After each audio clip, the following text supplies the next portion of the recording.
26న parliament street Jantar Mantar న్యూఢిల్లీలో రాజ్యాంగ రక్షణ హక్కుల సభ నిర్వహించడం జరుగుతున్నది. ఈ సభ ముఖ్య ఉద్దేశం కూడా ఏంటంటే మాకు ఎస్సీ వర్గీకరణ జరిగిన అన్యాయాన్ని ఎత్తి చూపుతూ జీవో 99 ప్లస్ జీవో 29 పునఃపరిశీలించాలని ఒకటి, పార్లమెంటుకు అంబేద్కర్ పేరు పెట్టాలని 2, కరెన్సీ నోట్లపై అంబేద్కర్ ఫోటో రావాలనేది 3, ప్రైవేట్ సంస్థలలో ఎస్సీకి రిజర్వేషన్ కంపల్సరీ పాటించాలనేది 4వ ఉద్దేశం. ఇలా 13 అంశాల మీద ఈ సభను నిర్వహించడం జరుగుతుంది. ఈ సభకు 5 రాష్ట్రాల నుండి హర్యానా, తమిళనాడు, ఆంధ్రప్రదేశ్, తెలంగాణ, మహారాష్ట్ర 5 రాష్ట్రాల నుండి మొత్తం మాల సంఘాలన్నీ భారీ ఎత్తున సభ నిర్వహించడం జరుగుతున్నది. ఈ సభను విజయవంతం చేయాలని జన సమీకరణకై ఈ ప్రెస్ మీట్ నిర్వహించడం జరుగుతుంది. దీంతో పాటుగా ఈ సభ సంబంధించిన వాల్ పోస్టర్ను కూడా రిలీజ్ చేయడం జరుగుతుంది. నేడు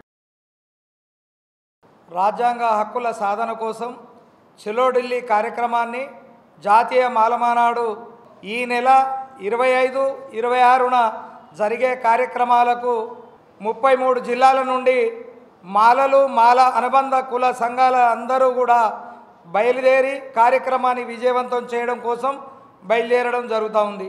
హన్మకొండ జిల్లా 3 నియోజకవర్గాల పరిధిలో ఉన్నటువంటి మాలలందరూ కూడా సరైన సమయానికి విచ్చేసి మాలలకు జరుగుతున్నటువంటి అన్యాయాలపైన ఢిల్లీలో జంతర్ మంతర్ దగ్గర భారీ బహిరంగ సభను నిర్వహించుకోవడం జరుగుతూ ఉన్నది.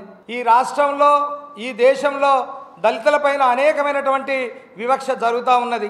మరి చిన్నవాళ్ళ మీద కాకుండా మరి అత్యున్నతమైనటువంటి హోదాలో ఉన్నటువంటి రాష్ట్రపతిగా ఉన్నటువంటి రామ్నాథ్ కోవింద్ కానీ, ద్రౌపది ముర్ము కానీ, అదేవిధంగా ఈ మధ్యలో హర్యానాలో జరిగినటువంటి ఐఏఎస్ ఆఫీసర్ హత్య కూడా ఇలాంటి కోణాలు గతంలో మరెప్పుడు కూడా జరగకుండా ఉండాలని చెప్పి భారత రాజ్యాంగ నిర్మాత డాక్టర్ బాబాసాహెబ్ అంబేద్కర్ గారు రాసినటువంటి హక్కులను కాలరాస్తున్నటువంటి మనవాద కుట్రలను ఛేదించడం కోసం, మాలల హక్కులను కాపాడుకునే దిశగా ఈ భారత రాజ్యాంగ మూలాలను ఒడిసిపట్టే విధంగా మనమందరం కూడా దీన్ని కాపాడుకోవాలని ఢిల్లీకి బయలుదేరడం జరుగుతూ ఉంది.